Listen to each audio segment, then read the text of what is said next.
తెలంగాణ నుంచి ఏపీకి వాహనాల రద్దీ కొనసాగుతోంది. జగ్గయ్యపేట, చిల్లకల్లు, నందిగామ, కీసర టోల్గేట్ ప్లాజా దగ్గర వాహనాల రద్దీ పెరుగుతోంది.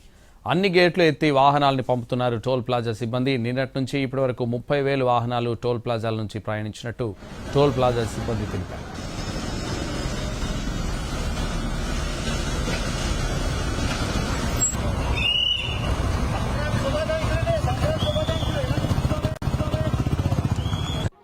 సంక్రాంతి సందర్భంగా తెలంగాణలోని హైదరాబాద్ నుండి ఏపీకి తరలి వస్తున్న వాహనాలతో ఆంధ్రాలో ఉన్నటువంటి టోల్ ప్లాజాల దగ్గర హడావుడైతే కొనసాగుతూ ఉంది. ప్రస్తుతం మనం నందిగామ నియోజకవర్గం దగ్గర ఉన్నటువంటి కీసర టోల్ ప్లాజా దగ్గర ప్రస్తుతం ఉన్నాం. సమయం కూడా మధ్యాహ్నం దాటడంతో వాహనాల తాకిడి కొంత తగ్గినట్టుగా అయితే మనకి తెలుస్తూ ఉంది. ఉదయం నుంచి అంటే 6 గంటల నుంచి 12 గంటల సమయం వరకు కూడా పెద్ద ఎత్తున వాహనాలు అటు జగ్గయ్యపేట దగ్గర ఉన్నటువంటి చిల్లకల్లు టోల్ ప్లాజా దగ్గర, అదేవిధంగా ప్రస్తుతం మనం ఉన్నటువంటి కీసర టోల్ ప్లాజా దగ్గర వాహనాల రాకపోకలైతే సుమారు 6 నుంచి 10,000 వాహనాల రాకపోకలైతే ఉదయం కొనసాగిన పరిస్థితి కూడా ఉంది. ఇక ప్రస్తుతం మధ్యాహ్న సమయం కావడంతో కొంత వాహనాల రాకపోకలు కొంత రష్ అయితే కొంచెంగా తగ్గినట్టుగా అయితే మనకు తెలుస్తుంది. మళ్ళీ మధ్యాహ్నం తర్వాత నుంచి వాహనాల రాకపోకలు తిరిగి పెరిగే అవకాశాలు ఉన్నట్టుగా అయితే అధికారులు కూడా చెప్తా ఉన్నారు. ఎందుకంటే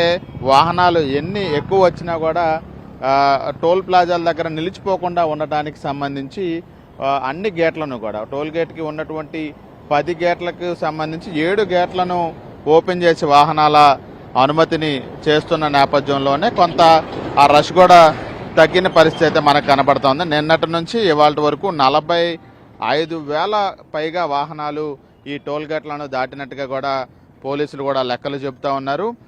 గతంలో అంటే గత ఏడాది సంక్రాంతి సందర్భంగా కూడా అత్యధిక వాహనాలు 25,000 నుంచి 27,000 వరకు వచ్చాయి అత్యధికంగా. కానీ నిన్న మాత్రం అనూహ్యంగా 45,000కు పైగా వాహనాలు రావడంతో కొంత ఇబ్బందికరమైన పరిస్థితిని నందిగామ దగ్గర ఫ్లైఓవర్ కనెక్టివిటీ కట్ అవడంతో ఒక 45 నిమిషాల పాటు ట్రాఫిక్ స్తంభించిన పరిస్థితి నందిగామ బైపాస్ దగ్గర. కానీ ప్రస్తుతం అక్కడ కూడా కొన్ని తాత్కాలిక మరమ్మతులు కూడా చేపట్టిన నేపథ్యంలో అక్కడ కూడా ఎక్కడ ట్రాఫిక్ నిలిచిపోని పరిస్థితి కూడా ఉంది. విజయవాడ పోలీస్ కమిషనర్ కూడా ఇటు 2 టోల్ ప్లాజాలను పరిశీలించడంతో పాటు ట్రాఫిక్ నిలిచిపోయిన చాట కూడా తాత్కాలిక ఉపశమనానికి సంబంధించి చర్యలు చేపట్టడంతో ట్రాఫిక్ అంతా కూడా చాలా క్లియర్గా వెళ్ళిపోతుంది. టోల్ ప్లాజాల దగ్గర కూడా ఎక్కడ వాహనాలు నిలిచిపోయే పరిస్థితి లేకపోవడంతో రష్ అనేది ఎక్కువగా వచ్చినా కూడా సాయంత్రం రాత్రి సమయాల్లో వచ్చినా రేపు ఉదయం వచ్చినా కూడా రష్ ఎక్కడ వాహనాలు నిలిచిపోకుండా వెళ్లే పరిస్థితి టోల్ ప్లాజాల దగ్గర విజయవాడ హైదరాబాద్ హైవే మీద అయితే మనకి కనబడతా ఉంది. కెమెరా పర్సన్ ఆర్కేతో శ్రీకాంత్ ఎన్టీవీ నందిగామ నుంచి.